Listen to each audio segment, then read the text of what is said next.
শ্রী শ্রী রামকৃষ্ণ গোস্বামীর বিতঙ্গল বড় আখড়া।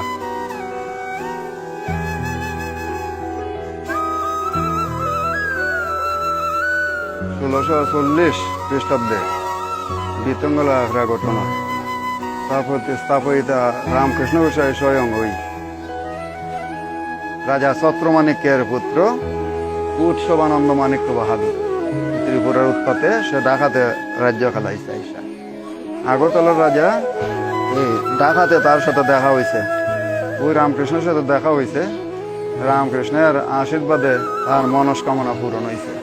ওই পরবর্তীতে আইসা এই বিতঙ্গল এই খুঁটাটা প্রথম দেয়, যার বলা হয় 3 দরজার খুঁটা।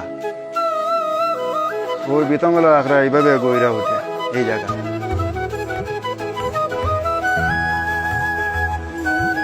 আমি সুকুমার দাস মহন্ত গোসাই যে আমার গুরুদেব, আমি তাইনের প্রধান শিষ্য। তো আমি বৈষ্ণব ধর্ম পালন করি, গুরু সেবা গোসাই সেবা এই প্রতিষ্ঠান পরিচালনার করার গুরুর আদেশে আমরা দায়িত্ব পালন করি।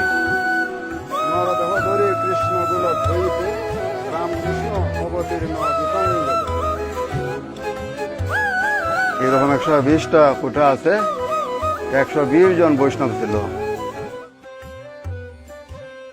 তারপর চতুর্দিকে আপনার জলাশয় আছে, 127 নম্বর গাটলা আছে। এই গাটলা দিছে এক ভক্ত। এইগুলা হিন্দুরা তীর্থ স্নান হিসেবে সময়ে সময়ে ব্যবহার করে।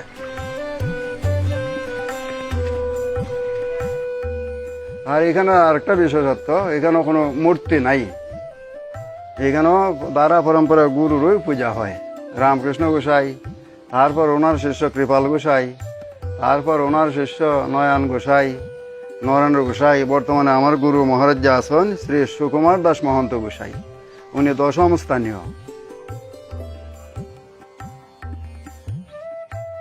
ইতিহাস সিলেটের ইতিবৃত্ত কার বলছেন নব্য ধর্ম, এইটারে বিশেষ একটা ধর্ম বলল আখ্যায়িত করছেন বারবার।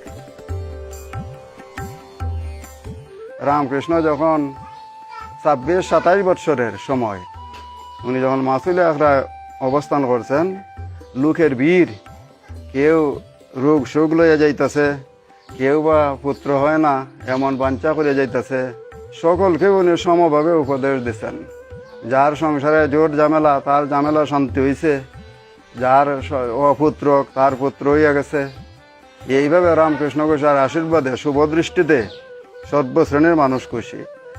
এই যে দেখছেন ভক্তরা, এটা রামকৃষ্ণ গোসাইয়ের আমল থেকেই এইভাবে এই ভক্তরার বিভিন্ন দুঃখ আরতি দূর করা হয়।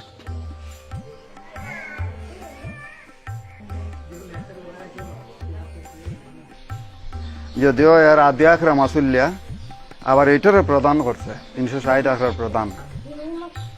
এ ঢাকা আর একটি আখড়া আছে ফরিদাবাদ, এটাও আগরতলা রাজার ভূমিতে।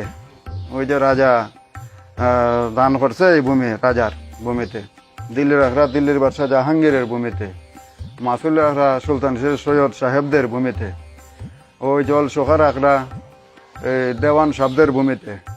অধিকাংশ ভূমি দান গিয়ে দেখবেন মুসলমান তখন প্রধান ছিল, এবং মুসলমানের এই আমলেই সে ধর্ম প্রচার করছে। সাম্প্রদায়িক সাধুগণও তারা সম্মান করেন।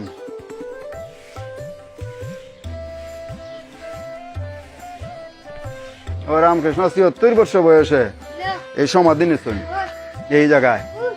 এই জন্য বিতঙ্গলের প্রসিদ্ধি, সারা বাংলাদেশের মধ্যে বিতঙ্গলের একটা প্রসিদ্ধি আছে। কিসের জন্য? রামকৃষ্ণ গোসাইয়ের জন্য।